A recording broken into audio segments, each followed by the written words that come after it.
اللہم صلی علی محمد۔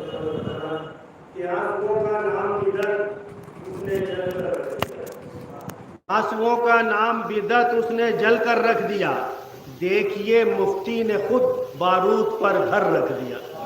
آنسوؤں کا نام بدعت اس نے جل کر رکھ دیا، دیکھیے مفتی نے خود بارود پر گھر رکھ دیا، اور دیکھ کر غازی کو کرنے لگ گئیں موجے طواف، دیکھ کر غازی کو کرنے لگ گئیں موجے طواف، علقمہ نے پاؤں پر عباس کے سر رکھ دیا، دیکھ کر غازی کو کرنے لگ گئی موجے طواف، علقمہ نے پاؤں پر عباس کے سر رکھ دیا، اور ہاتھ میں لے کر چلے ہم جب علم عباس کا، ہاتھ میں لے کر چلے ہم جب علم عباس کا، بدعتی فتووں کا ہم نے سر کچل کر رکھ دیا، بدعتی فتووں کا ہم نے سر کچل کر رکھ دیا، اور اس نے پیغمبر سے پائی کل ایما کی سند، اس نے پیغمبر سے پائی کل ایما کی سند، خانہ رب سے بتوں کو جس نے باہر رکھ دیا، خانہ رب سے بتوں کو جس نے باہر رکھ دیا۔ اور یہ کافیہ بطور خاص کہ ہو جو ممکن رب اکبر سے رکھو تم دشمنی، ہو جو ممکن رب اکبر سے رکھو تم دشمنی، ارے ہاتھ میں حیدر کے جس نے سارا پاور رکھ دیا، ہو جو ممکن رب اکبر سے رکھو تم دشمنی، ہو جو ممکن رب اکبر سے رکھو تم دشمنی، ہاتھ میں حیدر کے جس نے سارا پاور رکھ دیا، ہاتھ میں حیدر کے جس نے سارا پاور رکھ دیا، اور تیرگی جب بھی بڑھی بدعت کے فتووں کی یہاں، تیرگی جب بھی بڑھی بدعت کے فتووں کی یہاں، تخت کے مد مقابل ہم نے منبر رکھ دیا، تیرگی جب بھی بڑھی بدعت کے فتووں کی یہاں، تخت کے مد مقابل ہم نے منبر رکھ دیا، اور ساری دنیا کے غموں سے پا گیا انسان نجات، ساری دنیا کے غموں سے پا گیا انسان نجات، دل میں جب اس نے غم سبت پیمبر رکھ دیا، دل میں جب اس نے ساری دنیا کے غموں سے پا گیا انسان نجات، دل میں جب اس نے غم سبت پیمبر رکھ دیا، اور تیر کھا کر مسکرایا اور پھر بے شیر نے، تیر کھا کر مسکرایا اور پھر بے شیر نے ایک تماچا ہرملا کے منہ پہ کس کر رکھ دیا، تیر کھا کر مسکرایا اور پھر بے شیر نے ایک تماچا ہرملا کے منہ پہ کس کر رکھ دیا، اور میرے دل میں رکھ کے اطہر غم شہ کونین کا، میرے دل میں رکھ کے اطہر غم شہ کونین کا، کاتب تقدیر نے حرصہ مقدر رکھ دیا، میرے دل میں رکھ کے اطہر غم شہ کونین کا، کاتب تقدیر نے حرصہ مقدر رکھ دیا۔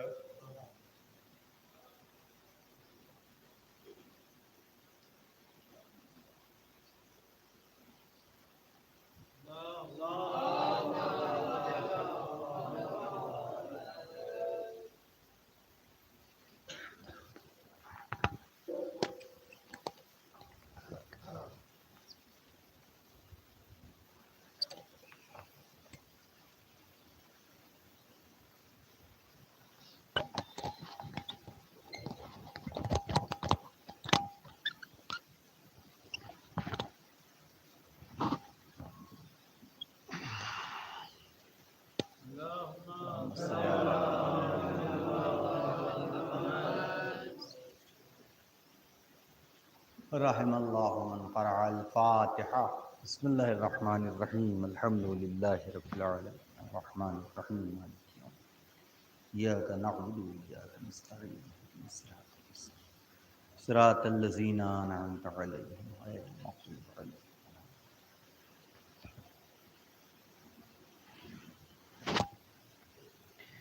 اعوذ باللہ من الشیطان اللعین الرجیم، لا حول ولا قوة الا باللہ العلی العظیم، بسم اللہ الرحمن الرحیم، الحمد للہ رب العالمین، بارئ الخلائق اجمعین، والصلاة والسلام علی اشرف الانبیاء والمرسلین، صاحب الحوض والکوثر، والتاج والمغفر والخطبة والمنبر والوجه الأنور والقد الأقمر والجبين الأزهر والحسب الأطهر والنسب الأشهر النبي الأمي المكي المدني القرشي الحاشمي الأبتعي الوتي التهامي العجازي العربي الرسول المسدد المصطفى الأمجد المحمود الأحمد مولانا مولى الكونين جد الحسن والحسين بالقاسم محمد وآله الطيبين الطاهرين المعصومين الداعين إلى سبيل الله بالحكمة وبالموعظة الحسنة سيما بقية الله الأعظم مولانا حجة ابن الحسن العسكري.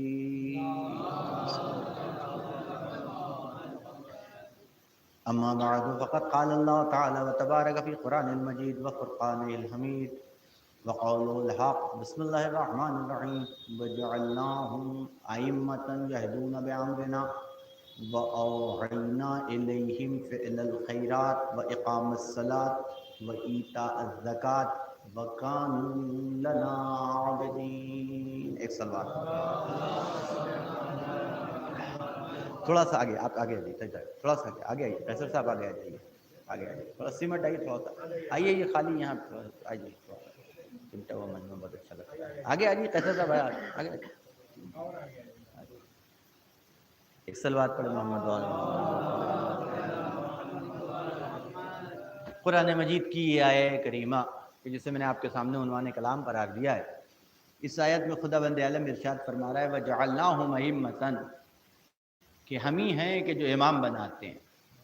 جعلناہم ائمۃ، ہم ہی ہیں کہ جو امام بناتے ہیں. اور اس آیت کے اندر جو اللہ نے تاکید کی ہے اور جس جملے کے اوپر زور دیا گیا ہے، عموماً ایسا ہوتا ہے کہ الفاظ سے وہ بات نہیں پہنچائی جا سکتی کہ جو لہجے سے پہنچائی جا سکتی ہے. اگر دیکھا جائے تو سیدھا سیدھا جملہ ہے کہ ہم ہی ہیں وجعلناہم ائمۃ، ہم نے انہیں امام بنایا. تو اب اگر نارمل اور آرام سے اگر اس بات کو کہا جائے تو وہ مقصد نہیں پہنچتا کہ جو مقصد اللہ کا اس جملے سے پہنچانے کا ہے، جب تک کہ اس لہجے میں نہ کہا جائے، یہ بات اس لہجے میں نہ کہی جائے کہ جس لہجے میں اللہ ہمیں سنانا چاہتا ہے. وَجَعَلْنَاهُمْ أَئِمَّةً، ہم نے امام بنایا، ہم ہی ہیں کہ جو امام قرار دیتے ہیں. تو اب یہ جو لہجے کے فرق نے بات کو کہیں سے کہیں پہنچا دیا. غور کر رہے ہیں آپ؟ یعنی خدا یہ بتانا چاہ رہا ہے کہ جب منصب ہمارا ہے، عہدہ ہمارا ہے، تو جس کا منصب ہے، جس کا عہدہ ہے، وہی عطا کرے گا. کسی دوسرے کو حق نہیں ہے کہ وہ اس کے عہدے پہ اور اس کے منصب پہ کسی اور کا انتخاب کرے. اور آپ جانتے ہیں کہ جس لیول کا آدمی ہوتا ہے اسی لیول کا اس کا عہدہ ہوتا ہے، اسی لیول کا اس کا منصب ہوتا ہے کہ نہیں؟ اور جب وہ چنتا ہے، دیکھیے ایک اصول ہوتا ہے کہ سامنے والا بے اختیار ہے یا با اختیار ہے، عالم ہے کہ جاہل ہے، شریف ہے کہ یہ غیر شریف ہے، ان تمام چیزوں کا اثر پڑتا ہے انتخاب کے اوپر. توجہ فرما رہے ہیں آپ؟ ان تمام چیزوں کا اثر پڑتا ہے انتخاب کے اوپر. جب بھی وہ کسی منصب کے لیے، کسی پوسٹ کے لیے، کسی عہدے کے لیے کسی کا انتخاب کرے گا تو یہ ضرور دیکھے گا کہ ہماری اپنی حیثیت کیا ہے. توجہ فرما رہے ہیں آپ؟ اگر کوئی غیر شریف کسی عہدے کے لیے انتخاب کرے گا تو وہ اپنے سے کمتر کا انتخاب کرے گا، اپنے سے برتر کا نہیں. توجہ فرما رہے ہیں ہم؟ یا اپنے جیسے کا انتخاب کرے گا یا اپنے سے کمتر کا. اب یہ ناممکنات میں سے کوئی غیر شریف ہو اور شریف کا انتخاب کر لے. غور کر رہے ہیں آپ؟ جاہل ہو کسی عالم کا انتخاب کر لے، بے اختیار ہو اور کسی صاحب اختیار کا انتخاب کر لے. تو انتخاب کرنے کے لیے اصول ہے، اگر عالم انتخاب کرے گا تو کسی عالم ہی کا کرے گا، شریف انتخاب کرے گا تو ضرور اس صفت اور اس کوالٹی کو دیکھے گا کہ جو اس کے اندر پائی جاتی. جب بھی وہ انتخاب کرے گا، منتخب کرے گا تو کسی شریف کا. توجہ فرما رہے ہیں آپ؟ تو اب اللہ کا ہوتا ہے چھوٹی موٹی فیکٹری، چھوٹی موٹی کمپنی، چھوٹی موٹی آرگنائزیشن میں جب کسی منصب کے لیے، کسی عہدے کے لیے کسی کا انتخاب کیا جاتا ہے تو جب اتنی چیزیں دیکھی جاتی ہیں تو آپ سوچئے کائنات کی رہبری، پوری دنیا کی ہدایت. غور کر رہے ہیں آپ؟ یعنی وہ اللہ کا مشن، وہ الہی مشن کہ جس کے لیے اللہ نے یہ پوری کائنات کی بساط بچھائی تھی اور یہ ساری کائنات کو خلق کیا تھا، یہ آسمان کا شامیانہ لگایا تھا، یہ زمین کا فرش بچھایا تھا، ہے کہ نہیں؟ جس کے لیے جنت و جہنم کی خلقت اللہ نے فرمائی ہے۔ آپ سوچئے اس کاروان انسانیت کی ہدایت کے لیے جب منتخب کیا جائے گا تو جو اس کا انتخاب کیا جا رہا ہے اس کا کرائیٹیریا کیا ہوگا، اس کا عنوان کیا ہوگا؟ یہی وجہ ہے کہ اللہ کے جتنے بھی منصب تھے اور جتنے بھی عہدے تھے، اللہ نے اس کا اختیار کسی عام آدمی کیا، کسی نبی کو بھی نہیں دیا۔ توجہ فرما رہے اب کہ وہ منتخب کرے، کیوں؟ اس لیے کہ بندہ جب بھی چنے گا تو اپنے جیسا چنے گا، خدا جب بھی منتخب کرے گا تو اپنے اعتبار سے منتخب کرے گا۔ ایک صلوات پڑھے محمد و آل محمد پر، ہے کہ نہیں؟ وہ جتنے بھی عہدے، آپ دیکھیے اللہ کے عہدوں کو گن ڈالیے آپ۔ پہلا عہدہ ہے اللہ کا نبوت و رسالت، پھر ایک عہدہ ہے، حالانکہ نبوت و رسالت کا تذکرہ ہی بعد میں، کاروان انسانیت جہاں سے شروع ہوا وہاں اللہ نے نبوت کا تذکرہ کیا نہ رسالت کا تذکرہ کیا، ہے کہ نہیں؟ جب جناب آدم کو بنایا ہے تو یہ کہہ کے اعلان نہیں کیا کہ میں زمین پہ ایک نبی بنانے والا ہوں یا اپنا ایک رسول بنانے والا ہوں، نہیں، اللہ نے جملہ اور لفظ کیا رکھا ہے، کس لفظ کا انتخاب کیا؟ انی جاعل فی الارض خلیفہ، میں زمین پہ اپنا خلیفہ نمائندہ، خلف سے ہے کہ نہیں؟ خلف یعنی کوئی کسی کا ریپرزنٹیٹیو، ہے کہ نہیں ہے؟ توجہ فرما رہے، یعنی کسی کی جگہ کے اوپر یا کسی کے کام کے حوالے سے جو اس کا معاون ہو، اور کر رہے ہیں آپ، جو اس کی جگہ پہ ہو یا اس کی جگہ پہ جائے یا کسی کام کو انجام دے، اسی بنیاد کے اوپر اولاد کو خلف کہا جاتا ہے۔ کیوں؟ اس لیے کہ اولاد ہوتی ہے کہ جو اپنے باپ کے کام کو آگے بڑھاتی ہے۔ یہ اور بات ہے کہ اولاد خلف بھی ہوتی ہے اور ناخلف بھی ہوتی ہے۔ ایک صلوات پڑھے محمد والے محمد پر، ہے کہ نہیں؟ اب آپ تصور کیجئے، تو اللہ نے جو لفظ رکھا وہ خلیفہ کا رکھا، انی جاعل فی، بنا رہا ہے نبی، کہہ رہا ہے خلیفہ، ہے کہ نہیں؟ بھئی جناب آدم جو آئے تھے اس دنیا میں، زمین پہ بھیجا گیا تو کیا بنا کے بھیجا گیا؟ تو نبی، ہے کہ نہیں؟ لیکن یہ پہلا عہدہ جو اللہ اس کا اعلان کر رہا ہے، انی، اب دیکھیے اس میں بھی تاکید، انی بے شک میں، انی بے شک میں بناتا ہوں، میں بنا رہا ہوں زمین کے اوپر خلیفہ۔ دیکھیے اس منصب کی بھی نسبت اللہ نے اپنی طرف دی کہ میں بناتا ہوں خلیفہ، میں بنانے والا ہوں خلیفہ۔ ایک صلوات پڑھے محمد و آل محمد پر، ہے نا؟ تو یہ ایک عہدہ اللہ کا، خلافت ایک عہدہ، تو اللہ نے اس کی نسبت اپنی طرف دی کسی بندے، پہلا انسان بن رہا ہے، پہلا انسان، اور کائنات کا پہلا انسان اور پہلا ہادی اور پہلا رہبر ہے، اور اللہ اس کا جو عہدہ ہے، اس کا جو منصب ہے، اس کی نسبت اپنی طرف دے رہا ہے کہ میں خلیفہ بناتا ہوں۔ خلافت ہو گئی، چلیے اب نبوت اور رسالت، تو یہ تو انڈرسٹوڈ ہے، سبھی جانتے ہیں کہ بھئی نبوت اور رسالت ایک ایسا عہدہ ہے، کوئی فرقہ اس کے اوپر جسے کہہ لیجئے اختلاف نہیں رکھتا کہ نبوت اور رسالت کوئی نبی اور کوئی رسول جو ہے وہ کوئی انسان بنا سکتا ہے، بلکہ ہر انسان اس پہ متفق ہے۔ مسلمانوں کا ہر فرقہ اس بات پہ اتفاق رکھتا ہے کہ نبی بھی اللہ بناتا ہے، رسول بھی اللہ بناتا ہے، اور کر رہے ہیں آپ، لیکن اور اسی لیے قرآن میں خداوند عالم نے آواز بھی دی، وَالَّذِي بَعَثَ فِي الْأُمِّيِّينَ رَسُولًا، کہ ہم نے رسول کو مبعوث کیا۔ تو خلافت بھی اللہ کی طرف نسبت رکھتی ہے، نبوت و رسالت بھی اللہ کی طرف نسبت رکھتی ہے۔ اب جتنے بھی عہدے ہیں، ہر عہدے کی نسبت اللہ نے اپنی طرف دی ہے، چونکہ میرا عہدہ ہے، میرا منصب ہے، تو میں ہی اس منصب پہ کسی بھی عہدے دار کا انتخاب کروں گا۔ غور کریں آپ، لیکن آپ آیت جس آیت کی تلاوت میں نے کی، اگر آپ اس آیت کو دیکھیے تو خداوند عالم نے اپنے منصبدار کے انتخاب کے حوالے سے جب یہ بتایا کہ میں انتخاب کر رہا ہوں، تو ساتھ میں یہ بھی بتایا کہ جس کا انتخاب کیا ہے وہ کرے گا کیا، اس کا عنوان کیا ہوگا، وہ اس دنیا پہ بھیجا کاہے کے لیے جا رہا ہے، کس لیے اس کا انتخاب کیا جا رہا ہے۔ وَجَعَلْنَاهُمْ أَئِمَّةً، کہ ہم نے انہیں امام بنایا ہے، ہم نے انہیں امام بنایا ہے۔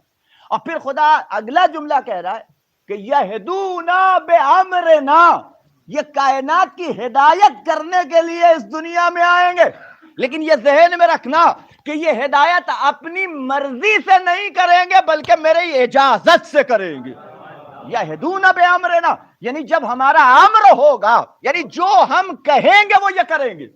ایسا نہیں ہے کہ یہ اپنی مرضی سے کسی کی ہدایت کریں، یہ اپنی مرضی سے نہیں، جب اللہ کا امر ہوگا، جب اللہ کا حکم ہوگا، جب اللہ کی طرف سے کہا جائے گا تب یہ ہدایت کریں گے. تو اب اگر کائنات میں کوئی بھی ہدایت کا ٹھیکیدار بنے تو اس سے ایک یہ سوال لازمی بنتا ہے کہ تم ہدایت کر رہے ہو تو ذرا یہ بھی بتا دو کیا تمہیں خدا نے ہدایت کی اجازت دی بھی ہے کہ نہیں دی ہے. غور کر رہے ہیں آپ؟ ایک صلوات پڑھیں محمد و آل محمد پر. وہ لٹکا لیں گے، آپ لوگوں کے دیکھنے سے نہیں لٹکائیں گے، ہماری طرف دیکھیے. ہاں ادھر دیکھیے. ایک صلوات اور پڑھے محمد و آل محمد پر. اور کریں اب یہدون بامرنا، پہلی صفت بتائی گئی کہ اللہ کی جانب سے منتخب ہونے والے امام کی جو پہلی ذمہ داری ہے، جو پہلی رسپانسبلٹی ہے، وہ اللہ نے یہدون بامرنا، یہ ہدایت کرتے ہیں تو ہمارے امر سے، یعنی جتنا کہا جائے، غور کیجئے گا، یعنی کسی امر میں، کسی بات میں ایک لمحے کے لیے بھی ان کی اپنی مرضی شامل حال نہیں ہوتی. غور کریں میں کیا، بلکہ دوسرے لفظوں میں اللہ یہ کہنا چاہتا ہے کہ میری طرف سے آنے والا کائنات کی ہدایت کرنے والا تو ہو سکتا ہے، کسی بدعت کے ایجاد کرنے والا نہیں ہو سکتا. یہدون بامرنا کا مطلب کیا ہو سکتا ہے؟ یہی ہو سکتا ہے کہ بدعت کہتے ہی ہیں اسے کہ جس کا حکم اللہ نے نہ دیا ہو، جس کی اجازت اللہ نے نہ دی ہو، اپنی طرف سے دین میں کسی شے کا شامل کرنا، یہی بدعت کہلاتا ہے. تو خدا کہہ رہا ہے یہدون بامرنا. اب یہ جو بھی کہہ رہا ہے یا جو بھی مطالبہ کر رہا ہے، یہ نہ سمجھنا کہ اپنی طرف سے کر رہا ہے، بلکہ یہ اپنی طرف سے نہیں، بلکہ یہ ہمارا امر ہے، یہ ہمارا حکم ہے، یہ ہماری اجازت ہے کہ جو اسے حاصل ہے. اب اس کی کوئی بھی بات اس کی بات نہیں ہے، بلکہ ہماری بات ہے. غور کر رہے ہیں آپ؟ اچھا، لیکن اب دوسری جو تین صفت اور بیان، دو صفتیں بلکہ تین صفتیں اس کے بعد اور بیان کی. تو پہلی صفت اللہ نے بیان کی یہدون بامرنا، یہ ہدایت کرتا ہے تو ہمارے امر سے ہدایت کرتا ہے. اور آپ سوچئے اس شرط کے لگانے کا مقصد کیا تھا؟ اس شرط کے لگانے کا مقصد صرف اس لیے تھا کہ جب انسان اپنی مرضی سے کوئی قدم اٹھاتا ہے تو کوئی شیورٹی نہیں ہوتی کہ یہ جو قدم اٹھا ہے یہ صحیح ہی ہو. غور کر رہے ہیں میں کیا عرض کر رہا ہوں؟ یعنی انسان جب کوئی بھی اقدام کرتا ہے، جب کوئی بھی کام کرتا ہے، لاکھ ریسرچ کر لے، لاکھ تحقیق کر لے، غور فرما رہے ہیں آپ، لاکھ مطالعہ کر لے، لیکن اس کے باوجود بھی انسان اپنے کسی عمل کے حوالے سے یہ نہیں کہہ سکتا کہ ہم نے جو کام کیا ہے یہ 100% صحیح ہے. غور کیجئے گا، جہاں اس کے صحیح ہونے کا امکان ہے وہیں اس کے غلط ہونے کا بھی امکان ہے. ممکن ہے کہ یہ قدم غلط اٹھایا ہو، ممکن ہے کہ یہ جو کام اس نے کیا ہو وہ صحیح نہ ہو بلکہ غلط ہو. کبھی کبھی ایسا ہوتا ہے کہ انسان کی غلطی انسان کی زندگی میں نہیں کھلتی. غور کر رہے ہیں آپ؟ مرنے کے بعد پتہ، یعنی کبھی کبھی ٹائم لگتا ہے غلطیوں کو کھلنے میں. توجہ فرما رہے ہیں آپ؟ ہو سکتا ہے کہ ابھی جو کام کیا جا رہا ہے ایسا لگ رہا ہے کہ بالکل پرفیکٹ ہے، اس سے بہتر کچھ نہیں ہو سکتا تھا، یہی صحیح ہے، لیکن چونکہ مستقبل کی ہمیں خبر نہیں، تو نتیجہ کیا ہوتا ہے کہ جب 10 سال بیتا، 15 سال بیتا، تو اب ہمیں اس فیصلے کے نقصانات نظر آنے لگے. توجہ فرمائیے گا، تب پتا چلا کہ یہ جس کام کو ہم صحیح سمجھ رہے تھے وہ صحیح نہیں تھا بلکہ غلط تھا. غور کر رہے ہیں میں کیا؟ دیکھیے اب جو اس آیت کی جو چاشنی ہے وہ محسوس کرنے کی کوشش کیجئے کہ اللہ نے یہ جملہ کیوں لگایا کہ یہدون بامرنا، کہ یہ ہدایت کرتا ہے ہمارے امر سے. غور کر رہے ہیں آپ؟ یعنی ہم اور آپ اپنی زندگی اٹھا کے دیکھ لیے، اگر آپ نے زندگی میں کوئی بھی انسان ہو، یہ کوئی بھی انسان ہو، ادھر آ کے بیٹھ جائیے، تھوڑا سا ادھر سامنے آ جائیے تو اچھا ہے. آئیے تشریف لائیں، ادھر آ جائیے، جگہ ہے ادھر آ جائیے، سامنے پیچھے آ جائیے، جگہ ہے. ایک اور صلوات پڑھے محمد والے ہے نا. کوئی بھی انسان ہو اگر اپنی زندگی کا تجزیہ کرے تو یہ نتیجہ نکالنا بڑا آسان ہے کہ انسان نے اگر اپنی زندگی میں 100 فیصلے کیے، 100 فیصلے اگر انسان نے زندگی میں اپنے کیے، چاہے وہ فیصلے کسی بھی چیز سے متعلق ہوں، کسی بھی چیز کے حوالے سے ہوں، معاشیات کے حوالے سے ہوں، اقتصادیات کے حوالے سے ہوں، یا اور دوسرے کسی کام کے حوالے سے ہوں، اولاد کی تربیت کے حوالے سے ہوں، گھر بنوانے کے حوالے سے ہیں، کسی بھی حوالے سے اگر انسان نے اپنی زندگی میں 100 فیصلے کیے ہیں، ہے کہ نہیں، تعلیمی اعتبار سے، کسی اعتبار سے 100 فیصلے اگر انسان نے کیے تو آپ غور کریں گے تو اس نتیجے پہ پہنچیں گے کہ 100 میں سے کم 70 فیصلے ایسے تھے کہ جو غلط تھے. غور کر رہے ہیں آپ, 30 فیصلے ایسے ہوں گے میکسیمم, یعنی 70% ہمارے کیے گئے فیصلے اپنی زندگی. آپ سوچئے اپنی زندگی کے حوالے سے جب انسان فیصلہ کرے گا تو انسان کسی کے لیے مخلص ہو چاہے نہ ہو, اپنے لیے تو بہرحال مخلص ہوتا ہے.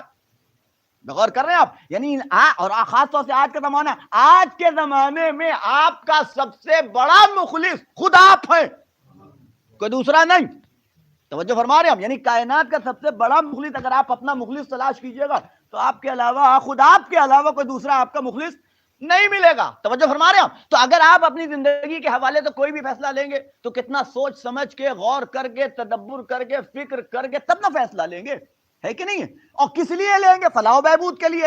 لیکن معلوم ہوا کہ جب آپ نے فیصلہ لے لیا اور اس کے جو ہے ری ایکشن سامنے آئے تو پتہ چلا کہ یہ جتنے بھی فیصلے آپ نے لیے تھے وہ فیصلے فائدہ پہنچانے کے بجائے نقصان پہنچانے والے تھے, وہ غلط فیصلے لیے گئے تھے, ہے کہ نہیں ہے؟ تو کائنات کا کوئی, آج کی بات نہیں ہے بھئی, آپ تو, ہم اور آپ تو جب بھی فیصلہ لیتے ہو انفرادی طور پہ لیتے ہیں نا, بڑی بڑی آرگنائزیشن, بڑی بڑی جسے کہہ لیے ملٹی نیشنل کمپنیاں, غور کریں آپ, اتنی جن کے پاس ڈھیروں ریسرچ کرنے والے, تحقیق کرنے والے, مطالعہ کرنے والے, توجہ فرمائیے گا, پوری مارکیٹ پہ نگاہ رکھنے والے, جب انہوں نے بھی فیصلے لیے تو 10 فیصلے لیے تو 50% فیصلے غلط تھے تو 50% فیصلے صحیح.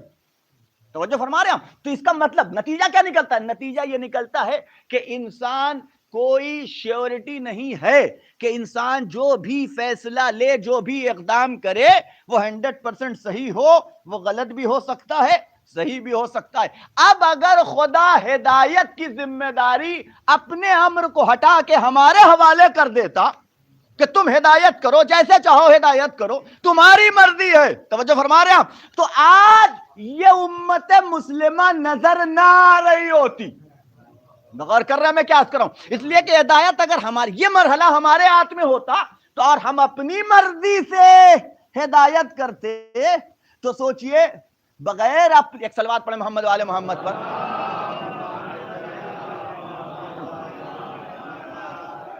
ایک اور صلوات پڑھیں محمد والے,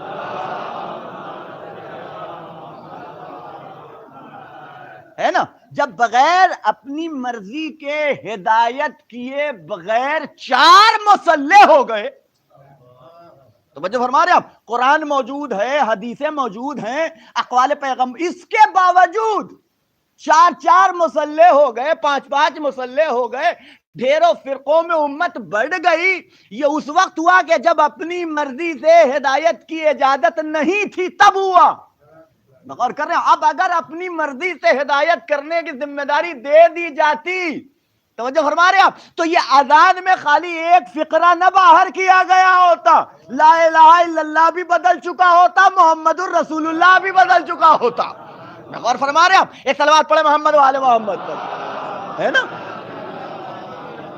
تو اگر ہمیں اجازت اللہ دے دیتا کہ تم اپنی مرضی سے ہدایت کرو, نتیجہ کیا نکلتا کہ بھئی ہمارے فیصلے جتنے بھی ہوتے ہیں 50% صحیح ہوتے ہیں میکسیمم, یعنی یہ جو ایوریج ہے, یہ بات میں اپنی طرف سے نہیں کہہ رہا ہوں, یہ کوئی مثلا ایسی ہی نہیں ہے, بلکہ یہ ریسرچ ہے, یہ باقاعدہ طور کے اوپر تحقیق کرنے والوں نے جو تحقیق کی ہے انسانی زندگی اور انسانی حیات کے حوالے سے, یہ ان کا نظریہ ہے کہ انسان اپنی زندگی میں اگر 100 فیصلے لیتا ہے تو 70% فیصلے اس کے غلط ہوتے ہیں. اور یہ جاہل آدمی کی بات نہیں ہو رہی ہے, یہ پڑھے لکھے آدمی کی بات ہو رہی ہے, ایک تعلیم یافتہ اور تجربے کار آدمی کی بات ہو رہی ہے کہ اگر وہ 100 فیصلے لیتا ہے تو 70% فیصلے اس کے غلط ہوتے ہیں, 30% فیصلے جو ہوتے ہیں بس وہی جو ہیں وہ پرفیکٹ ہوتے ہیں, اس کا نتیجہ نکلتا ہے, اس کا اثر دکھائی دیتا ہے. آپ سوچئے, تو اگر ہدایت کی ذمہ داری ہمیں دے دی گئی ہوتی تو سوچئے کیا غلطیاں ہوتی, کیا اشتباہات, کسی چیز کا اعتبار نہیں رہ جاتا, ہے کہ نہیں ہے, کسی بھی شے کی کریڈیبلٹی نہیں رہ جاتی. اسی لیے اللہ نے یہدونا کے ساتھ بے امرنا لگا دیا. غور کیجئے گا, اس لیے کہ تمہاری مرضی میں خطا کی گنجائش ہے, ہمارے امر میں خطا کی گنجائش نہیں ہے. اور کر رہے ہیں آپ, ایک صلوات پڑھے محمد وآل محمد پر, یہدونا بے امرنا, کہ یہ ہدایت کریں گے تو ہمارے امر سے ہدایت کریں گے, اپنی مرضی سے نہیں. اور یہ بندش کس پہ لگائی جا رہی ہے؟ ہمارے اور آپ جیسے آدمی پہ نہیں، ہمارے اور آپ جیسے انسان پہ نہیں لگائی جا رہی ہے کہ ہم کچھ بھی آئیں ممبر کے اوپر یا کہیں بھی کچھ بھی جو بولنا چاہیں، جیسے بولنا چاہیں، چاہے اس کا فائدہ ہو رہا ہو چاہے نقصان ہو رہا ہو، قوم متحد ہو رہی ہو یا قوم جو ہے وہ انتشار کا شکار ہو رہی ہے، کچھ بھی بول دیں، ہمارے لیے نہیں ہے یہ جملہ۔ یہ جملہ کس کے لیے؟ معصوم کے لیے۔ یہدونا بامرنا، کہ یہ ہدایت کرتا ہے تو ہمارے امر سے ہدایت کرتا ہے، اس پہ اتنی پابندی لگائی گئی ہے کہ تم ہدایت کرنا تو ہمارے امر ہی سے کرنا۔ اس پہ وہ معصوم کے جس کی زبان سے نکلا ہوا ایک فقرہ بھی جو ہے وہ غلط نہیں ہوتا ہے کہ نہیں؟ وہ کہ جو معصوم ہے، عصمت کا مطلب ہی ہے نا کہ جس کا وجود تمام عیوب سے پاک ہو، کہ جس کے دامن کردار پہ ایک بھی عیب نہ پایا جائے، ہے کہ نہیں؟ اس کے لیے شرط لگا رہا ہے اللہ کہ یہدون بامرنا، یہ ہدایت کرتا ہے تو ہمارے امر سے، اپنی مرضی سے نہیں۔ غور کر رہے ہیں آپ؟ اور اب اس کے بعد دیکھیے، آپ ہدایت، چلیے ٹھیک ہے، ہدایت تو سبھی کرتے ہیں، ہے کہ نہیں؟ کائنات کا بہکا ہوا انسان بھی دوسروں کی ہدایت کرتا ہے، توجہ فرما رہے ہیں آپ؟ وہ بھی دوسروں کو راستہ دکھانے کی کوشش کرتا ہے، آپ اس سے بھی دو چار مشورے لے سکتے ہیں اپنی زندگی کے حوالے سے۔ غور کر رہے ہیں آپ؟ تو کوئی بھی آج کے زمانے میں ہدایت کرنا یہی سب سے آسان کام ہے۔ ہدایت پانا مشکل ہے، ہدایت کرنا بڑا آسان ہے کہ نہیں؟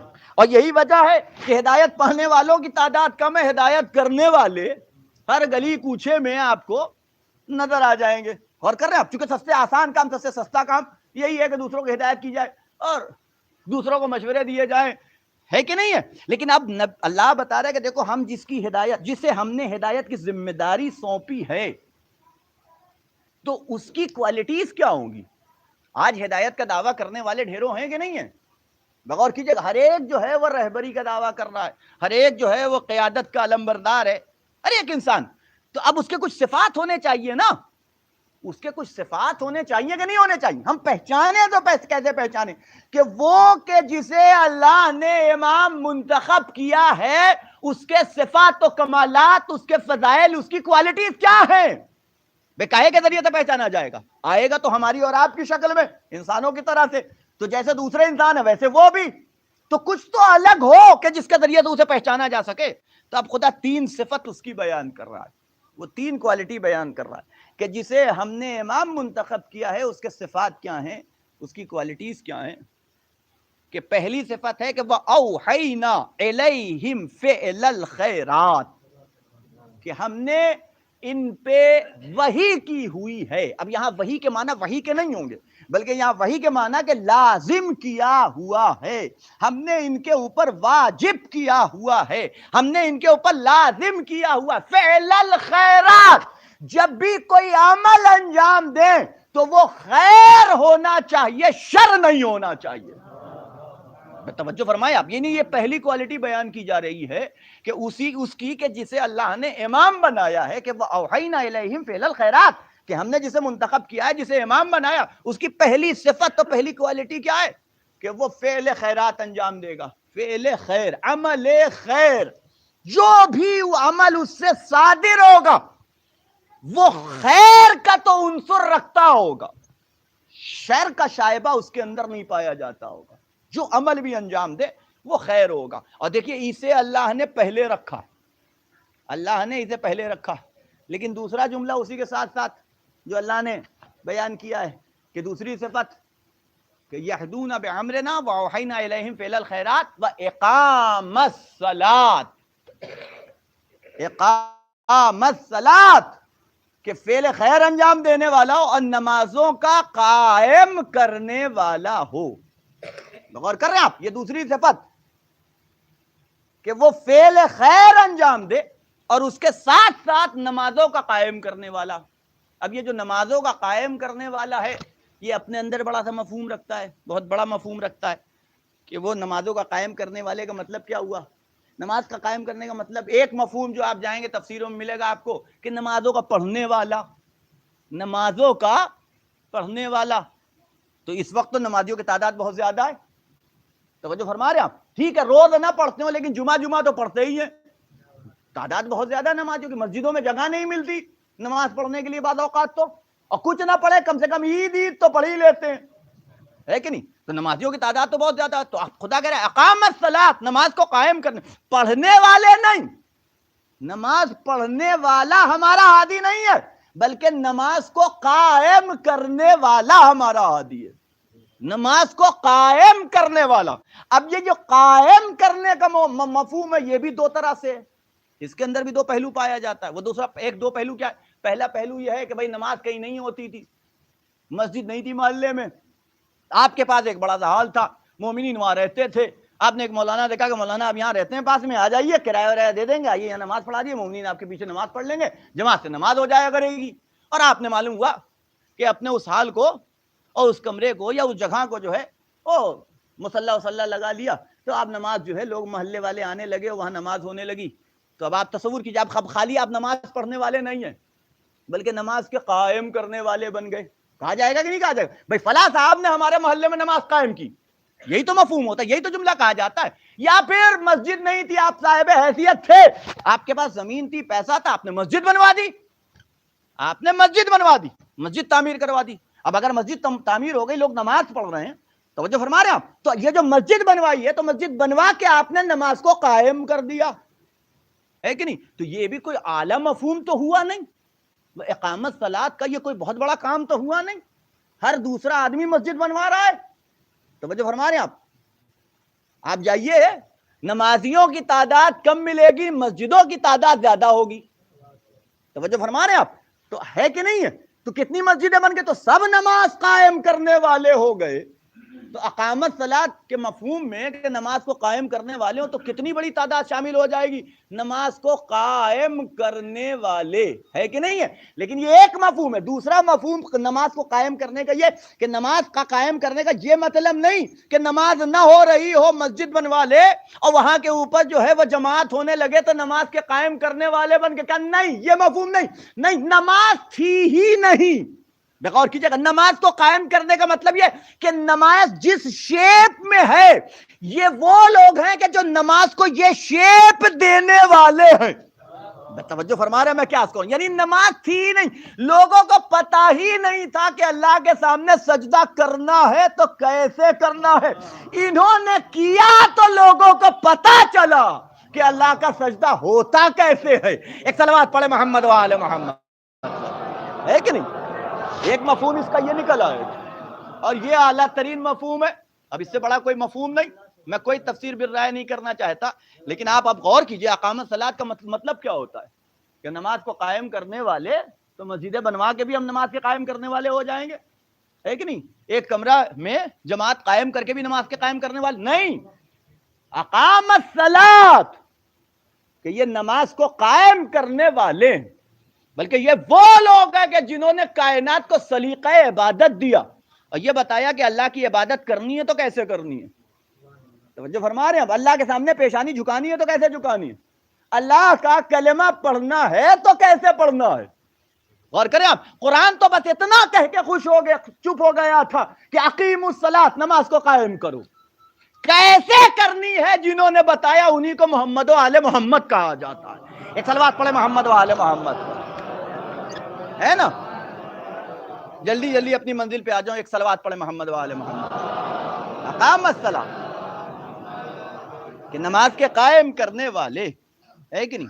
نماز کے قائم کرنے والے. اب آپ سوچئے، اب پھر اس کے بعد اگلا جملہ ہے اقامت الصلاۃ، ہے کہ نہیں؟ وَأَوْحَيْنَا إِلَيْهِمْ فِعْلَ الْخَيْرَاتِ وَأَقَامَ الصَّلَاةَ، نماز کے قائم کرنے والے، وَآتَى الزَّكَاةَ، زکوٰۃ کے دینے والے. اسی مفہوم کو قرآن نے متعدد جگہوں پہ بیان کیا کہ دوسرا مفہوم ہے زکوٰۃ کے دینے والے. اچھا چلیے، ہم نماز پڑھتے ہیں، روزہ نہیں رکھتے. بہادی کی صفات بیان ہو رہے ہیں نا. اللہ نے تین ہی صفت بیان کی ہے امام کی. پہلی صفت کہ فعل خیر انجام دے، دوسری صفت کہ نماز کا قائم کرنے والا ہو، تیسری صفت کہ وہ زکوٰۃ کا دینے والا ہو. تو یہ روزہ کہاں گیا؟ حج کہاں گیا؟ اور دوسرے واجبات کہاں چلے گئے؟ تو کیا مطلب خالی وہ نماز پڑھے گا، فعل خیر انجام دے گا، اس کے ساتھ ساتھ زکوٰۃ دے گا، اور روزہ رکھے چاہے نہ رکھے، حج کرنے جائے چاہے نہ جائے؟ اور صفات ہونے چاہیے کہ نہیں ہونے چاہیے؟ ہمارے لیے تو بتا دیا گیا، اتنی لمبی چوڑی فہرست مومن کے لیے بیان کر دی گئی کہ مومن جو ہوگا وہ یہ پڑھتا ہوگا، 51 کا نماز پڑھتا ہوگا، 1 مہینے کا روزہ نہ رکھتا ہوگا، 3 مہینے کا روزہ. اب مومن جو اعلیٰ قسم کے جو مومن، ان کی بات ہو رہی ہے کہ نہیں؟ مومن کا کہ ویسے تو سبھی مومن ہیں ماشاءاللہ، تو اور ہر آدمی اپنے کو مومن ہی سمجھتا ہے، لیکن وہ ایک الگ بات ہے ایمان. میں نے کہا تھا کسی مجلس میں، ایمان تنہا وہ چیز ہے کہ جس کا فیصلہ نہ آپ میرے بارے میں کر سکتے نہ ہم آپ کے بارے میں. اسلام کا فیصلہ ہم آپ کا کر سکتے ہیں کہ آپ مسلمان ہیں، آپ ہم کو کہہ سکتے ہیں ہم مسلمان ہیں، لیکن آپ مومن ہیں نہ ہم 100% کہہ سکتے ہیں، نہ آپ کہہ سکتے ہیں میرے بارے میں کہ ہم. یہ تو خالی ظاہر سے ایک جملہ بول دیا جاتا ہے. اسلام کا فیصلہ مسلمان کر سکتا ہے، ایمان کا فیصلہ خالی اللہ ہی کر سکتا ہے، چونکہ ایمان کا تعلق دل سے ہے. ایمان کا تعلق دل سے، تو دل کے حال کا جاننے والا اللہ کے علاوہ کوئی اور ہے نہیں. تو ہمارے لیے مومن بننے کے لیے جو شرائط بیان کیے گئے، لمبی چوڑی فہرست ہمارے سامنے رکھ دی گئی کہ بھئی یہ کرو یہ کرو یہ کرو. ہمیں گنوایا گیا کہ واجب اتنے ہیں اور حرام اتنے ہیں اور مستحب اتنے ہیں، اور اگر مومن ہو تو مومن کی پہچان یہ ہے کہ وہ کم سے کم 51 رکعت نماز پڑھتا ہو، اور خالی واجبی نہیں مستحبی روزے بھی رکھتا ہو، اور دائنے ہاتھ کی انگلی میں انگوٹھی پہنتا ہو، زیارت 40 روزے 40 زیر قبہ امام حسین پڑھنے جاتا ہو، وغیرہ وغیرہ. ایک لمبی چوڑی فہرست مومن بننے کے لیے. آپ سوچئے مومن بننے کے لیے اتنے شرائط، اور امیر المومنین بننے کے لیے 3 ہی شرط. توجہ فرما رہے ہیں آپ؟ امیر المومنین بننے کے لیے 3 ہی شرط. کیا وحینا الیہم فعل الخیرات، فعل خیر انجام دیتا ہو، اقامت صلاۃ نماز قائم کرتا ہو، ایتاء زکات زکات دیتا ہو، ختم. وکانوا لنا عابدین، یہی ہمارے عابد ہیں. بات ہی ختم کر دی اتنا کہہ کے اللہ نے. توجہ فرما رہے ہیں؟ اب دیکھیے یہ بہت سی چیزیں تعلق رکھتی ہیں لٹریچر سے، یہ ہے کہ نہیں. یعنی ایک چیز ہوتی ہے ادب، اور ادب ایک ایسا خاص طور سے جو نثری اور نظمی نثر اور نظم کا جو ادب ہے اس کا سمجھنا جو ہے وہ ضروری ہے، جسے کہا جاتا ہے بلاغت، ہے کہ نہیں. بلاغت، اور بلاغت کسے کہتے ہیں؟ بلاغت ایک ایسی شے ہے کہ جو جاہلوں سے خطاب ہی نہیں کرتی، جس کا تعلق جہالت سے ہے ہی نہیں، ہے کہ نہیں. لٹریچر سے اوپر کی چیز کا نام ہے بلاغت. ہر لٹریچر جاننے والا، ہر جسے کہہ لیے گرامر کا اچھا ٹیچر جو ہے وہ بلاغت بھی جانتا ہو، یہ ضروری نہیں ہے. اب کلام خدا کو کتنا فصیح و بلیغ ہے آپ دیکھیے. اللہ نے کہا اقامت الصلاۃ، ہے کہ نہیں. تمام واجبات میں سے جو واجب سر فہرست لکھا جاتا ہے اسے نماز کہتے ہیں. توجہ فرما رہے میں کیا عرض کر رہا ہوں؟ تو اللہ نے ایک پوری فہرست میں سے واجبات کی. دیکھیے 2 حق ہیں، ایک حق اللہ اور ایک حق الناس. حق اللہ کی ایک فہرست ہے اور حق الناس کی ایک فہرست ہے، اور دونوں کے 2 سرنامے کلام ہیں، 2 سرورق ہیں کہ جو سب سے پہلے لکھے جاتے ہیں، جو مقدمہ ہے، جو مقصد ہے. توجہ فرما رہے ہیں؟ تو اللہ نے نماز کا تذکرہ اس لیے کیا، باقی عبادتوں کا ذکر اس لیے نہیں کیا کہ جو نماز کا قائم کرنے والا ہوگا وہی روزے کا بھی تو قائم کرنے والا ہوگا. توجہ فرمائیے گا، ہے کہ نہیں. وہی تو بھائی جو نمازی ہوگا، کیسے ممکن ہے کہ جو روزے دار نہ ہو؟ کیسے ممکن؟ چونکہ افضل عبادت ہے نا نماز، ہے کہ نہیں. اور آپ سوچئے ان 2 جملوں میں 2 ہی حق ادا کرنے اس دنیا میں آنے کے بعد، ایک حق اللہ اور ایک حق الناس. اللہ نے ان دونوں کو سمیٹ دیا ان 2 جملے میں. اقامت الصلاۃ، نماز کا قائم کرنے والا ہے، یعنی اللہ کے حق کو ادا کرنے والا ہے. ایتاء زکات، دوسرے محتاجوں کی ضرورتوں کا پورا کرنے والا ہے، یعنی زکات دینے والا ہے، یعنی بندوں کے حق کا بھی ادا کرنے والا ہے. غور کیجئے گا. اور جو دونوں حق کو ادا کرے وہی ہے اللہ کا عبادت کرنے والا، وہی ہے اللہ کا عابد. ایک صلوات پڑھے محمد و آل محمد پر. بس ختم کر دیا. آدھا گھنٹہ ہو گیا، 10 منٹ اور. ایک صلوات پڑھے محمد و آل محمد، ہے نا. اقامت صلاۃ، نماز کو قائم کرنے والا. ایتاء زکات، آپ سوچئے پہلو بہ پہلو رکھا ہے اللہ نے، پہلو بہ پہلو. جہاں اپنے حق کا تذکرہ کیا وہیں ذکر کر دیا فوراً اللہ نے حقوق الناس کا بھی، کہ خالی حقوق اللہ ادا کرنے والا جو ہے ہمارا عابد نہیں ہے، بلکہ حقوق الناس ادا کرنے والا بھی ہو. ایتاء الزکات، زکات دینے والا. اور یہ بات میں نے آپ کی خدمت میں بارہا کہا ہے کہ زکات سے مراد صرف وہی نہیں ہے کہ آدمی سوچتا ہے کہ زکات ہمارے پر تو واجب ہی نہیں ہے کہ نہیں، زکات ہمارے پر واجب ہی نہیں، لیکن زکات کا تعلق کا ایسے وہ 40 بکری ہو، ہے کہ نہیں، وہ 5 اونٹ ہو آپ کے پاس، یا پھر جو ہے وہ 40 سونے کے اور چاندی کے سکے ہوں تو وہ ہیں ہی نہیں، ہے کہ نہیں، وہ ہیں ہی نہیں تو ہمارے پاس زکات نہیں. زکات کے معنی ہوتے ہیں انفاق. توجہ فرما رہے ہیں ہم. یہ جو کثرت سے زکوٰۃ کا لفظ قرآن مجید میں آیا یہ صرف واجبی زکوٰۃ کی گفتگو نہیں کر رہا ہے، بلکہ جو کچھ بھی اللہ کی راہ میں دیا جاتا ہے وہ زکوٰۃ ہے کہ نہیں. اور صرف مال کی بات نہیں ہے، بلکہ اگر ایک جملے سے بھی کسی بندے مومن کو خوش کر دیا جائے اللہ اسے بھی زکوٰۃ میں شمار کر لیتا ہے. ایک صلوات پڑھے محمد وآل محمد. بس میں نے گفتگو ختم کر دی اور اختتام کے مرحلے سے ہماری گفتگو جو ہے وہ قریب ہو گئی. ایتاء الزکات، اقامت صلاۃ، نماز کا قائم کرنے والا، و ایتاء الزکات، زکات دینے والا ہے کہ نہیں. اور جو اللہ کے جو جسے کہہ لیجیے کہ جنہیں اللہ نے انتخاب کیا، جو امام ہوتا ہے. اب آپ سوچئے جس کی ہدایت، جو ہدایت بھی کرے نا، اس کے اوپر اس اللہ کی نظر ہو کہ جو علی کل شیء قدیر ہے. غور کریں آپ کا پاور کیا ہے؟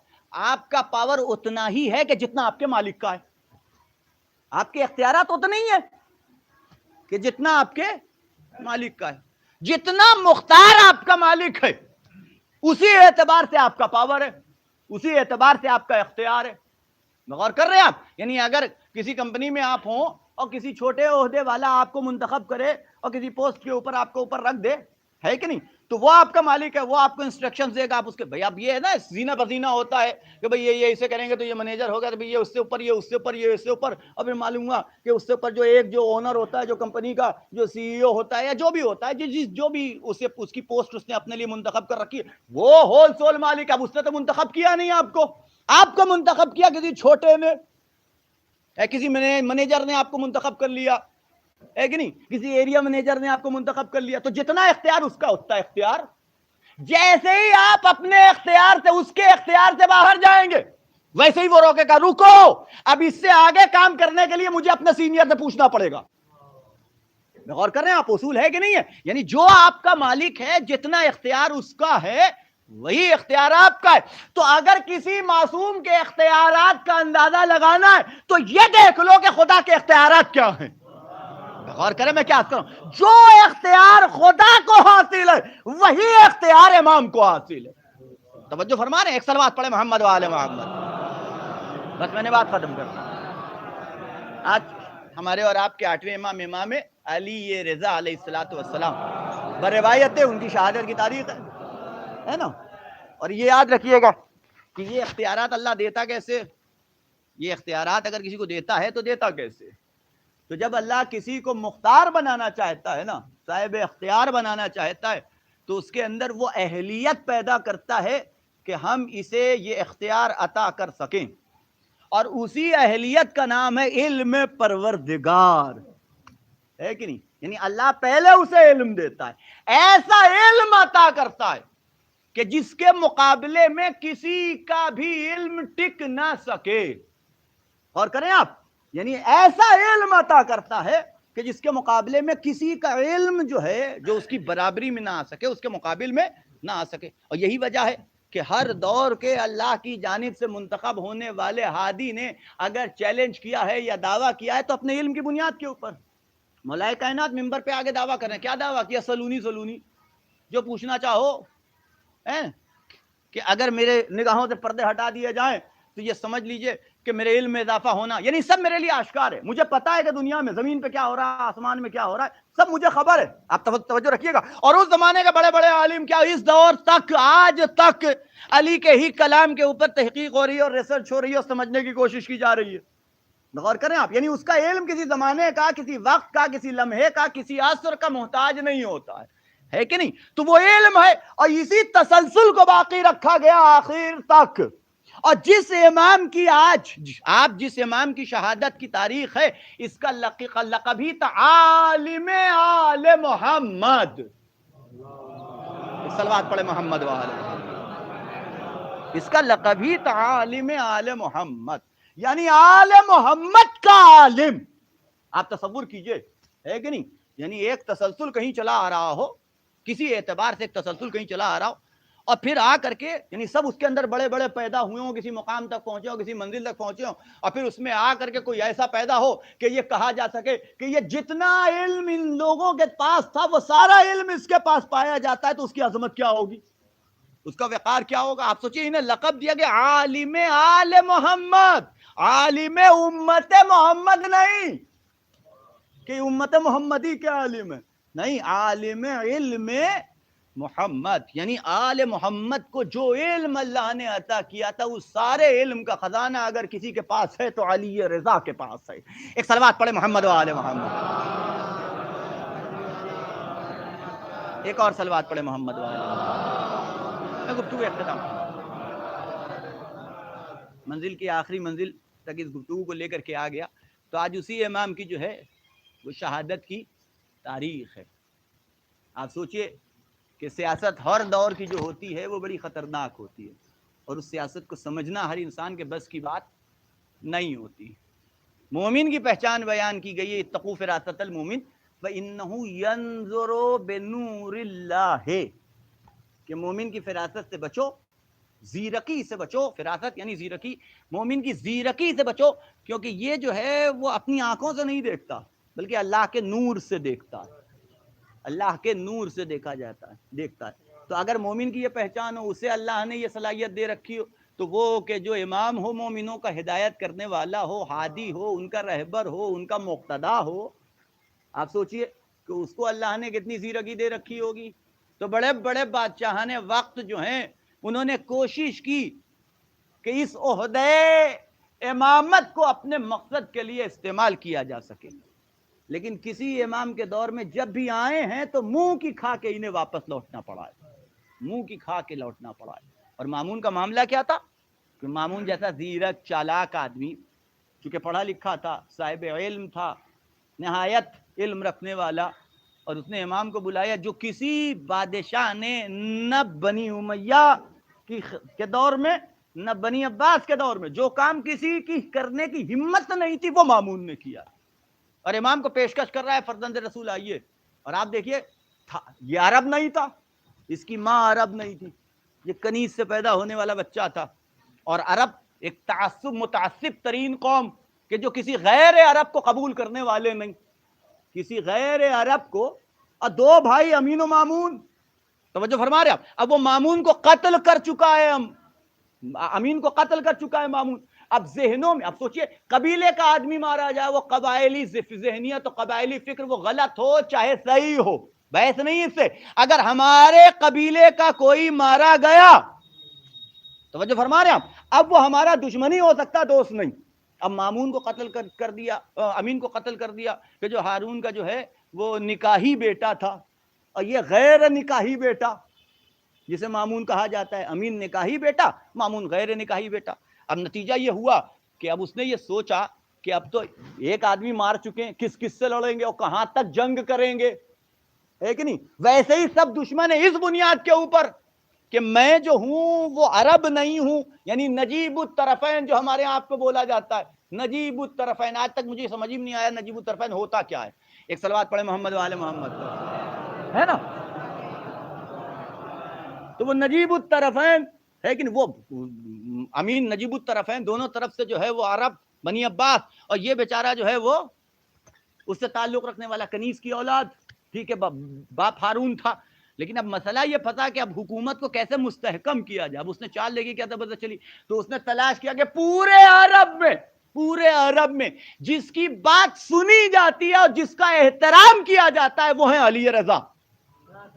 توجہ فرما رہے ہیں میں کیا عرض کر رہا ہوں، وہ ہیں علی رضا، انہیں لے کر کے آؤ۔ اور اتنا پڑھا لکھا تھا کہ وہ اچھی طریقے سے جانتا تھا کہ اگر ہم انہیں کوئی بھی پیشکش کریں گے یہ قبول کرنے والے، اگر اسے پتا ہوتا کہ قبول کر لیں گے تو کبھی نہ دیتا، وہ جانتا تھا۔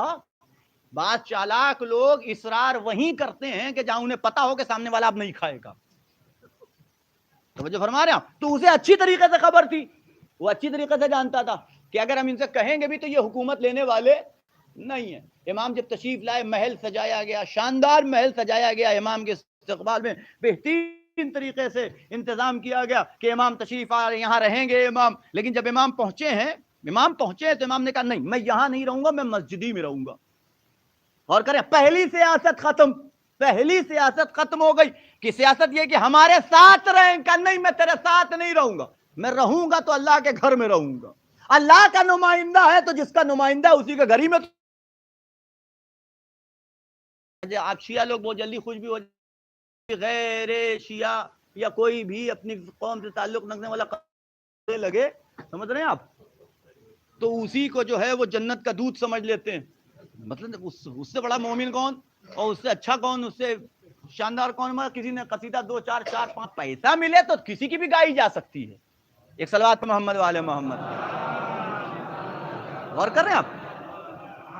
اب شیعوں کا یہ عالم تھا، سمجھ کتنا مومن آدمی ہے، کتنا مومن آدمی، اتنے اپنے باپ سے ایک دم بالکل برعکس. دیکھیے اس سے زیادہ مومن متقی کون ہو سکتا ہے کہ حکومت کو ٹھوکر مار رہا ہے، فرزند رسول کے لیے مجمع جمع ہے، اور ایک مرتبہ امام کے سامنے. میں یہ واقعہ کئی مرتبہ پڑھ چکا ہوں، لیکن واقعہ آپ سوچنے والی بات ہے کہ کیسے کیسے سیاسی لوگوں سے امام کا سابقہ پڑتا تھا اور کس طریقے سے امام جو ہے اس سیاست سے نکلتے تھے. بھرے مجمع میں امام کے سامنے کھڑا ہو کے کہتا ہے لیجئے یہ میں ردائے عبارت خلافت اتارتا ہوں، ردائے خلافت اتارتا ہوں، آپ کے حوالے کرتا ہوں، آپ مستحق ہیں اور آپ خلیفہ بن جائیے، آپ حاکم بن جائیے. تو امام نے، اب سوچئے اگر ہمیں اور آپ کو یہ پرپوزل آئے تو کون انکار کرنے والا ہے. آدھی دنیا کے اوپر حکومت، آدھی دنیا کی اسپین تک پھیلی ہوئی حکومت، اور وہاں تک پھیلی ہوئی سندھ تک ادھر اور ادھر وہاں مالیہ یورپ تک پھیلی ہوئی، ٹرکی پھرکی یہ سب کا مسلمان ہو چکا، یورپ تک پھیلی ہوئی حکومت، اتنی بڑی حکومت کا خلیفہ اگر آپ کو بنایا جائے تو کون صحیح دیکھتا ہے کون غلط دیکھتا ہے. توجہ فرما رہے ہیں آپ. اور ہمارے پاس تو ویسے بھی چابی موجود ہے کہ جتنا بھی غلط کرنا ہو پہلے بنا لو، پھر مجلس کر کے اسے پاک کر لیں گے. ایک صلوات پڑھے محمد والے محمد پر.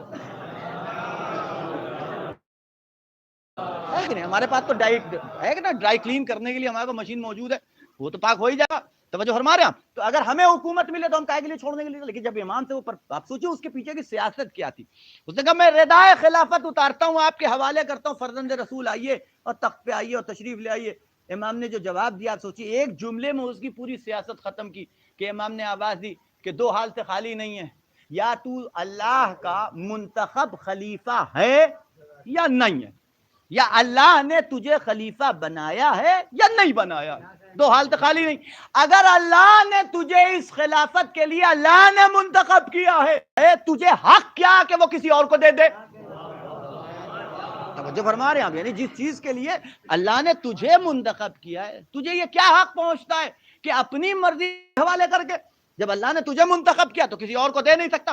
اور دوسری کنڈیشن یہ ہے کہ اللہ کا منتخب کردہ تو نہیں ہے، تجھے اللہ نے نہیں بنایا، یہ عہدہ تجھے اللہ نے نہیں دیا. تو جس جگہ کا تو اہل ہی نہیں ہے، جو چیز تیری ہے ہی نہیں، وہ کسی اور کو دے کیسے سکتا ہے.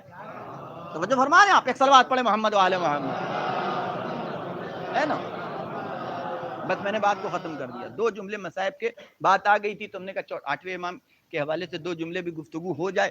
لیکن مجھے میں پہلے ہی ختم کر چکا تھا، لیکن 2 گفتگو ہو جائے تاکہ ثواب میں شامل ہو جائے اور ان کا بھی تذکرہ ہو جائے. ایک صلوات پڑھے محمد والے محمد.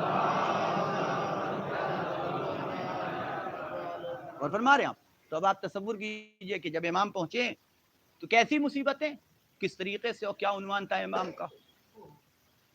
کہ تاریخ کہتی ہے کہ کوشش کی جا رہی تھی کہ کسی صورت سے امام کو زیر کیا جا سکے. وہ اثر کہ جو لوگوں کے اوپر امام کا تھا، وہ محبت جو لوگوں کے دلوں میں امام کی تھی، کوشش کی جا رہی تھی اسے ختم کیا جا سکے. جب اس میں ناکام ہو گئے تو آخری حربہ ظلم کے پاس صرف ایک ہی بچتا ہے کہ انہیں اس دنیا سے ختم کر دو، انہیں اس دنیا سے ختم کر دو، ان کا وجود مٹا دو، انہیں تہ تیغ کر دو، انہیں قتل کر دیا جائے. اور تاریخ کہتی ہے ایک مرتبہ نہیں کئی مرتبہ زہر دینے کی کوشش کی گئی امام کو. لیکن ایک موقع ایسا تھا کہ جب امام کے صحابی ابا سلط نے امام کو جاتے ہوئے دیکھا تو سوال کیا فرزند رسول کہاں تشریف لے جا رہے ہیں. کہا کہ میں وقت نے بلایا ہے.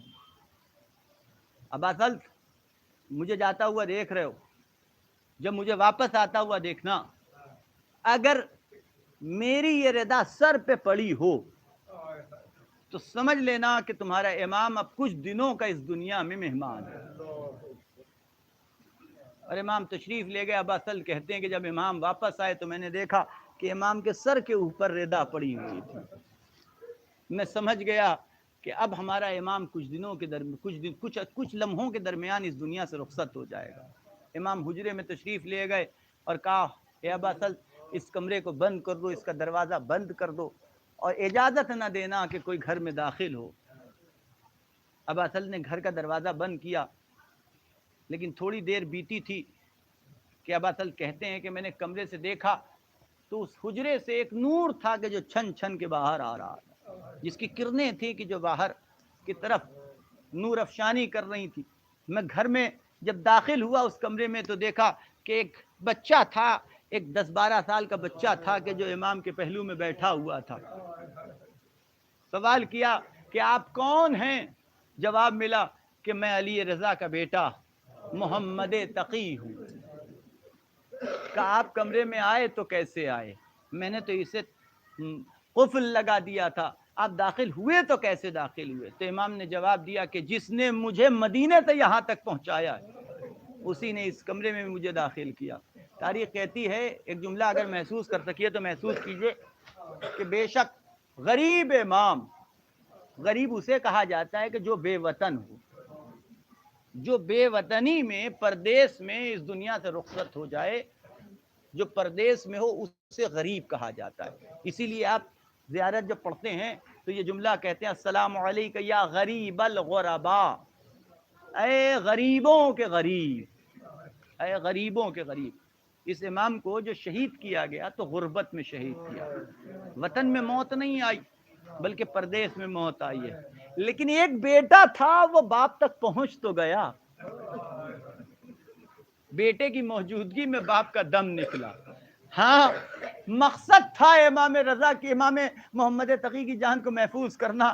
تو تاریخ یہ بھی کہتی ہے کہ جب امام اس دنیا سے رخصت ہو گئے تو بہرحال باپ اس دنیا سے رخصت ہوا ہے تو بیٹا تو گریہ کرے گا نا، آنسو تو بہائے گا نا، روئے گا نا، اپنے باپ کو یاد تو کرے گا۔ لیکن تاریخ کہتی ہے جب امام روتے تھے تو اپنی آوازوں کو دبا دبا کے روتے تھے، بلند آواز سے رونے کی اجازت نہیں تھی۔ کیوں؟ اس لیے کہیں ایسا نہ ہو کہ یہ آواز گھر سے باہر چلی جائے اور لوگوں کو امام کے وجود کا پتہ چل جائے۔ میں ہاتھوں کو جوڑ کے عرض کروں گا فرزند رسول، بے شک بہت بڑی مصیبت ہے، آپ کے بابا کا دم غربت میں نکلا ہے، آپ کو جی بھر کے رونے نہ دیا گیا، لیکن میرے مولا بس اتنا بتا دو کہ مرنے کے بعد آپ کے بابا کے لاش کو پامال نہیں کیا گیا، آپ کو تازیانے نہیں لگائے گئے، آپ کو درے نہیں لگائے گئے۔ لیکن ذرا کربلا کے میدان میں آ کے دیکھو، ایک 22 سال کا جوان ہے، ارے جس کی نگاہوں کے سامنے اس کے بابا کے لاشے کو پامال صبح صبح کیا جا رہا ہے، ادھر کے گھوڑے ادھر، ارے ادھر کے گھوڑے ادھر، سید سجاد کلیجہ تھامے ہوئے، اے بابا ارے اپنے بیٹے کو معاف کرنا۔ انا للہ و انا الیہ راجعون اللہم بحق محمد وانت المحمود وبحق علی وانت العالی وبحق فاطمہ وانت فاطر السماوات وبحق الحسن وانت المحسن وبحق الحسین وانت قدیم الاحسان وبحق ائمۃ التسعۃ الطاہرین من ذریۃ حسین الاخرۃ حسنہ وقنا عذاب النار رب عاملنا بفضلک ولا تعاملنا بعدلک اللہم لن قتلۃ الحسین واولادہ واصحابہ۔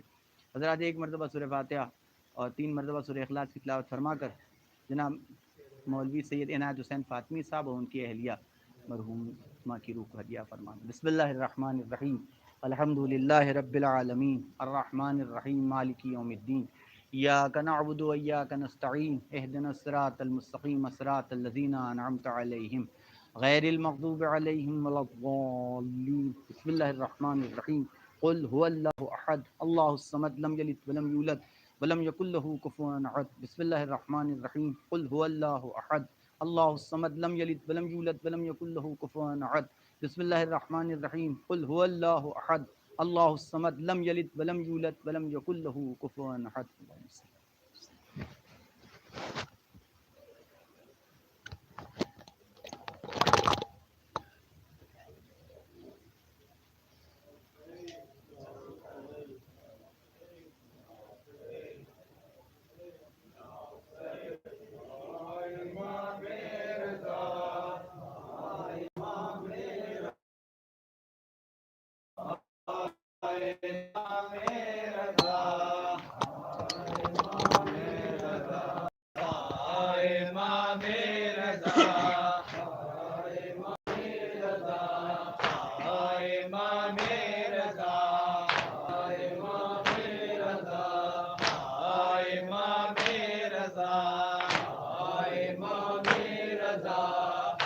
ایسی مصیبت کا ہے یہ ماجرا، ایسی مصیبت کا ہے یہ ماجرا، کیسی مصیبت کا ہے یہ ماجرا، کیسی مصیبت کا ہے یہ ماجرا، آٹھواں وہ پیشوا اپنا جو تھا، آٹھواں وہ پیشوا اپنا جو تھا، آٹھواں وہ پیشوا اپنا جو تھا، آٹھواں وہ پیشوا اپنا جو تھا، بے کس و مظلوم امام رضا، بے کس و مظلوم امام رضا، بے کس و مظلوم امام رضا، بے کس و مظلوم امام رضا، وارث عالم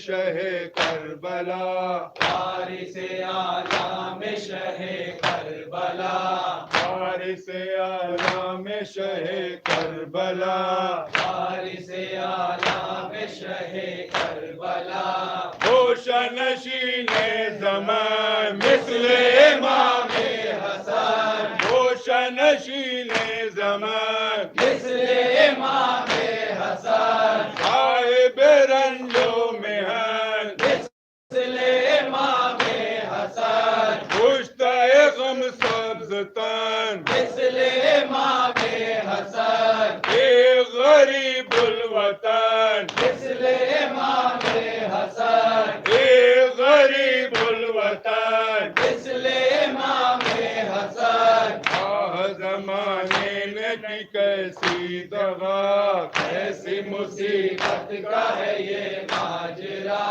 کیسی مصیبت کا ہے یہ ماجرا، جب یہ وطن میں رہے ششدر رہے، جب یہ وطن میں رہے ششدر رہے، خوف جفاکار سے مضطر رہے، خوف جفاکار سے مضطر رہے، در پہ آزار ستمگر رہے، در پہ آزار ستمگر رہے، بے کس و مظلوم برابر رہے، بے کس و مظلوم برابر رہے، بے کس و مظلوم برابر رہے، بے کس و مظلوم برابر رہے، ایسے یہ مضطر رہے تو اس میں جا کر بسے، ایسے یہ مضطر رہے تو اس میں جا کر بسے، غم سہے صدمے سہے تو اس میں جا کر بسے، اپنے وطن سے چھٹے تو اس میں جا کر بسے، ضامن و ضامن رہے تو اس میں جا کر بسے، ضامن و ضامن رہے تو اس میں جا کر بسے، میں نے یہاں پر بھی نہ پایا ذرا، ایسی مصیبت کا ہے یہ ماجرا، ایسی مصیبت کا ہے یہ ماجرا، پہلے تو ظالم نے یہ ایسا کیا، پہلے تو ظالم نے یہ ایسا کیا، شیخ و ولی عہد خراساں کیا، شیخ و ولی عہد خراساں کیا، ان کو شرف نے جو نمایاں کیا، ان کو شرف نے جو نمایاں کیا، رنج و حسد نے اسے حیراں کیا، رنج و حسد نے اسے حیراں کیا، رنج و حسد نے اسے حیراں کیا، رنج و حسد نے اسے حیراں کیا، عہد شکن پھر گیا بادشاہ طور سے، عہد شکن پھر گیا بادشاہ طور سے، خلق پہ ظاہر کیا بادشاہ طور سے، ایسا زمانہ پھرا بادشاہ طور سے، ظالموں نے کی دغا بادشاہ طور سے، ظالموں نے کی دغا بادشاہ طور سے، غیر سے پردیس میں کچھ تھا کیا، ایسی مصیبت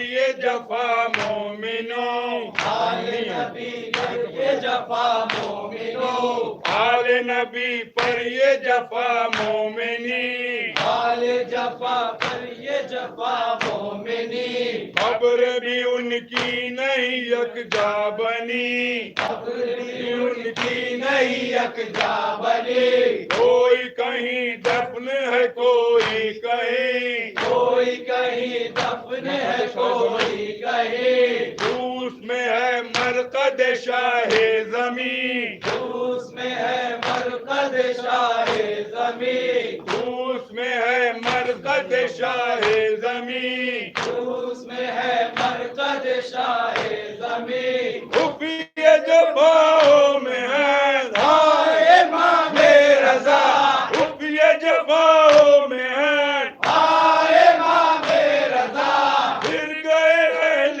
زمان، آئے امام رضا، سبز ہوا تن بدن، آئے امام رضا، آ غریب الوطن، آئے امام رضا، آ غریب الوطن، آئے امام رضا، مثل حسن پی گیا زہر دغا، ایسی مصیبت کا ہے یہ ماجرا، ایسی مصیبت کا ہے یہ ماجرا، عیش رضا پر جو مظالم ہوئے، عیش رضا پر جو مظالم ہوئے، ہم نے کہیں پر وہ نہ دیکھے سنے، ہم نے کہیں پر وہ نہ دیکھے سنے، چین سے تربت میں یہ کس دم رہے، چین سے تربت میں یہ کس دم رہے، روضہ مظلوم پہ گولے چلے، روضہ مظلوم پہ گولے چلے، روضہ امام غریب، من پہ بھی یہ ستم، آئے امام غریب، گولے چلے دم بدم، آئے امام غریب، گولے چلے دم بدم، ایسی مصیبت کا ہے یہ ماجرا، ایسی مصیبت میں رضا، آئے امام رضا، آئے امام رضا، آئے امام رضا، آئے امام رضا، آئے امام رضا، آئے امام آئے امام رضا۔